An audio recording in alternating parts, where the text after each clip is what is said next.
మనుషులు భారాన్ని మోస్తున్నారు, తెలియని భారం. ఏం భారము? కుటుంబ భారము, భవిష్యత్తు భారము, లోక భారము.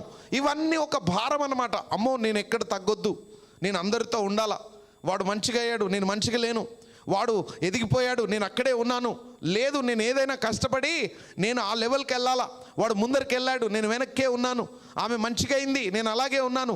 ఇవన్నీ కూడా కాంపిటీషన్. ఇదేమవుతుందంటే మన జీవితంలో ఒక భారాన్ని తీసుకొస్తుంది, మోయలేని భారాన్ని. ప్రియమైన దేవుని బిడ్డ, దేవుని దగ్గరికి వచ్చినప్పుడు దేవుడు మనిషితో మాట్లాడేది ఏంటంటే, నేను నీకు విశ్రాంతిని కలగజేస్తాను. ఈ లోకములో విశ్రాంతి ఎక్కడ లేదు. ఈ లోకములో విశ్రాంతి నీ జీవితంలో నువ్వు ఎక్కడా పొందుకోలేవు. దేవుని సన్నిధిలో తప్ప నీ బ్రతుకుకు, నీ జీవితానికి, నీ ఆరోగ్యానికి, నీ భవిష్యత్తుకు విశ్రాంతి అనేది ఎక్కడ దొరకదు. అందుకనే మనిషికి దేవుడు కావాలి, అందుకనే మనిషికి దేవుడు అవసరం. దేవుని సన్నిధికి వచ్చే ప్రతి ఒక్కరి జీవితంలో దేవుడు ఒక అద్భుతాన్ని రిలీజ్ చేస్తాడు, అదే విశ్రాంతి. హల్లెలూయా.